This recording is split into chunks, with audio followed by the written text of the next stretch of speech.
नमस्कार मंडळी, पुष्पाज डी वर्ल्डमध्ये स्वागत आहे तुम्हा सर्वांचं. आज आपण बनवतोय चिकन. त्यासाठी पावशेर चिकन घेतलेलं आहे. चिकन सुरुवातीला स्वच्छ धुवून त्यातील पाणी निथळून घेतलेलं आहे. त्यानंतर आपण त्याला हळद आणि मीठ लावून ठेवायचे आणि बाकीचा मसाला आता काढून घ्यायचा आहे. त्यासाठी आपण हिरवी मिरची घेतलेली आहे. तुमच्या आवडीनुसार तुम्ही तिखट घ्यायचे. सुकं खोबरं, आलं, लसूण आणि आपण हे सुके मसाले घेतलेले आहेत. त्यामध्ये धणे, जिरे, थोडंसं शहाजिरे, अर्धा टीस्पून, 2 हिरवी वेलची, लवंग, दालचिनी, थोडासा जावेत्रीचा तुकडा आणि चक्रीफूलचा थोडासा तुकडा, हे आपण सुकंच भाजून घ्यायचे तेल न घालता. आणि त्यानंतर मी त्यात सफेद तीळ टाकले होते 1 टीस्पून. ते छान भाजून घ्यायचे. मसाला जास्त करपवायचा नाही, नंतर त्याची चव बदलते. त्यानंतर त्याच कढईमध्ये 1 टीस्पून तेल घातलं. हिरव्या मिरच्या मोडून घ्यायच्या सुरुवातीला, नाहीतर त्या अंगावर उडू शकतात. हिरव्या मिरच्या पहिल्या भाजून घ्यायच्या थोड्या. त्यानंतर सुके खोबरे घालायचं, तेही चांगलं भाजून घ्यायचं. सुके खोबरं थोडंसं लालसर झालं, त्यानंतर अद्रक आणि लसूण घालायचं, तेही तेलावर चांगलं भाजून घ्यायचं. मी पुन्हा तेल नाही घातलं, 1 टीस्पून जे तेल घेतलं होतं त्यावरच ते सगळं भाजून घेतलेलं आहे. आता सुरुवातीला आपण हे खडे मसाले जे आहेत, धणे, जिरे, लवंग, दालचिनी, ह्याची पहिली पावडर करून घ्यायची. आणि त्या पावडरवरच मग नंतर मी हे आपले जे मसाले भाजलेले आहेत, मिरची, लसूण, आले, कोथिंबीर, त्यामध्ये फक्त ॲड केली आणि पाणी न घालता आपण हा मसाला चांगला बारीक वाटून घ्यायचा आहे. आता या कढईमध्ये आपण चिकन बनवतो, त्यामुळे तेलाचं थोडंसं प्रमाण जास्त घेतलेलं आहे. मी 4 टीस्पून तेल घेतलेलं आहे. त्यानंतर उभे 3 मीडियम आकाराचे कांदे कापून कढीपत्ता तेलावर चांगला परतून घ्यायचा आहे.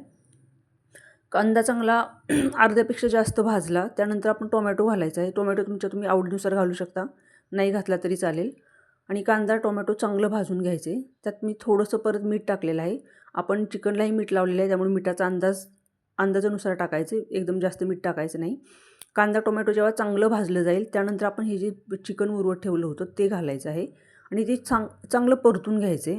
सर्व साहित्य एकजीव होईल याप्रमाणे सगळं छान परतून घ्यायचे. आणि आपण ह्याच्यात शिजवताना तरी पाण्याचा वापर नाही करत आहोत. आता मी याच्यावर झाकण ठेवले आणि 1 ग्लास पाणी या प्लेटवर ओतलेलं आहे. तर पाहू शकता, हे पाणी खालून गॅस थोडासा कमी करायचा आणि झाकण ठेवायचं. नंतर पाहू शकता पाणी गरम झालेलं आहे आणि वर प्लेटमध्ये पाणी ठेवल्यामुळं चिकनला बरोबर पाणी सुटतं. तर बघू शकता तुम्ही, पाणी सुटलेलं आहे ते. हे असं 1-2 वेळा मधून बघून घ्यायचं आणि म्हणजे चिकन हलवून पुन्हा त्याच्यावर झाकण ठेवायचं. जसं मी 2 वेळा केलेलं आहे. आता मी परत झाकण ठेवलं त्याच्यावर प्लेट, आणि म्हणजे पाणी पुन्हा नाही ओतलेलं, जे पहिलं पाणी होतं तेच प्लेट परत ठेवलेली होती. तर त्याचंच हे परत एवढं पाणी सुटलेलं आहे. यात मी पाणी ओतलेलं अजिबात नाही आहे. आणि ह्यामध्येच आपलं चिकन शिजतं आणि छान मऊ असं बघू शकता शिजलेलं आहे चिकन. आता आपण नंतर काय करायचं, हे जे पाणी आहे ना ते सगळं आटवून घ्यायचं. गॅस थोडासा फुल करायचा आणि नंतर आपण जो मसाल्याचं वाटण केलेलं आहे ते मसाल्याचं वाटण घालायचं आणि तेही छान तेलावर चिकनमध्ये परतून घ्यायचं.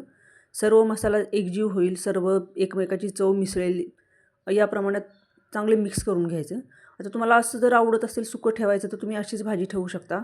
अशी खूप छान, खूप चव सुंदर लागते. तर मी थोडासा रस्सा पाहिजे होता, त्यामुळे मी मिक्सरच्या भांड्यामध्येच अर्धा ग्लास फक्त पाणी ओतलं होतं आणि ते पाणी ह्या चिकनमध्ये ओतून थोडीशी भाजी उकळवून घेतली. आणि आपली नंतर बघू शकता भाजी मस्त अशी रसदार अशी भाजी छान तयार झाली. आणि या पद्धतीने जर चिकन बनवलं तर चिकनच्या आतमध्ये सगळा मसाला मुरतो आणि चव खूप छान लागते. चिकन लवकर शिजतं. एक वेळ अशी रेसिपी नक्की ट्राय करून पहा. रेसिपी आवडल्यास चॅनलला सबस्क्राईब करा, लाईक करा, शेअर करा आणि नक्की एकदा बनवून पहा. तर पाहू शकता आपलं मस्त हिरव्या मिरचीतलं चिकन तयार झालेलं आहे. ज्वारीची भाकरी, मी असं जिरा राईस बनवलेला होता, लिंबू, कांदा, आणि पाहू शकता चिकन पण मस्त शिजलेलं आहे. ती रेसिपी पूर्ण पाहिल्याबद्दल धन्यवाद.